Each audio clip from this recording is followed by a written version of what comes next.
Hey everybody, it's me Brianna and I'm here to intro this video, which is a compilation of two videos about being queer in trauma, being queer in a traumatic family system, an unhealthy family system, however you label it, whatever you call it.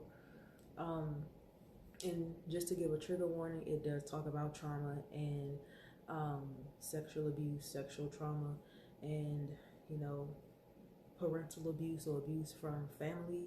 So just a forewarning. But also there is a GoFundMe link down in the description and in the comments.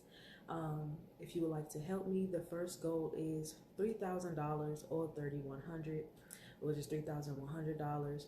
But the GoFundMe link is there, and yeah, so if possible, if you would like to, you can donate to help support me in my endeavors. But other than that,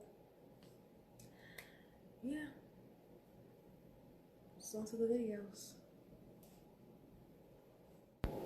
Hey everybody, it's me Brianna, and today we're talking solely on queerness, and this is one of three parts. So yeah. The first part is, being born this way versus being made this way, and the myth of the two. And basically it's just a bunch of projection, because I feel like it's insecurity and just a lot of BS, a lot of indoctrination. But straight people always love to say, they're like a gift from God, or they were born that way, but we weren't.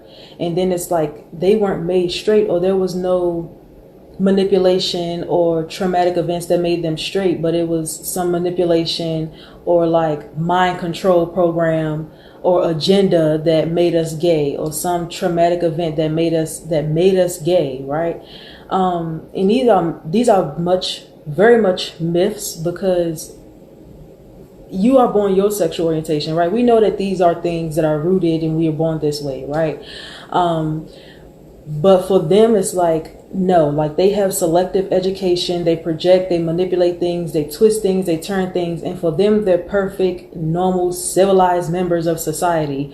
But we are just walking around making people this way with some agenda and wrong in our ways.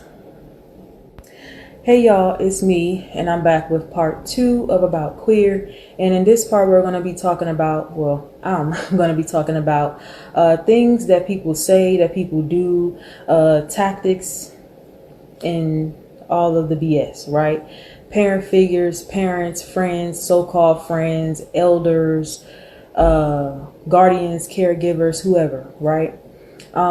The first thing that they may do is, as a parent or a parent figure, it's like, oh, where did I go wrong?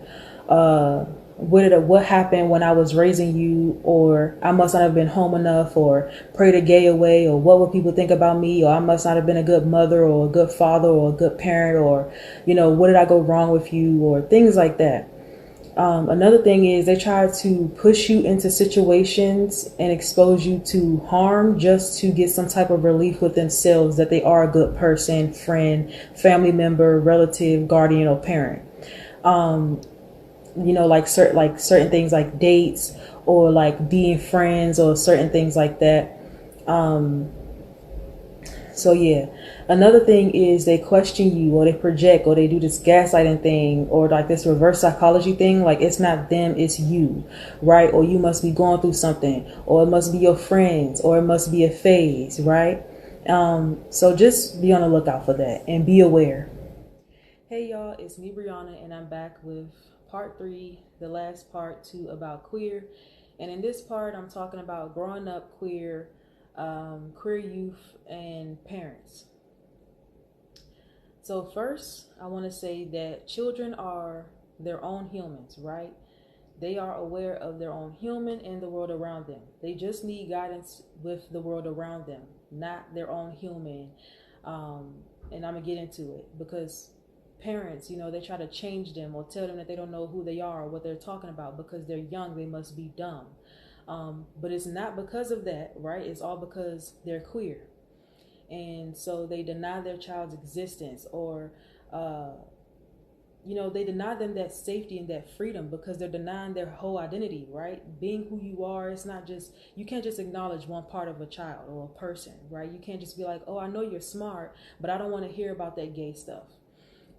So, it's really sad and it's really heartbreaking. And I talked about it in the last part about putting your children or pushing people into unsafe situations because they're queer, so that you can have relief that they must be straight or God save them or whatever have you.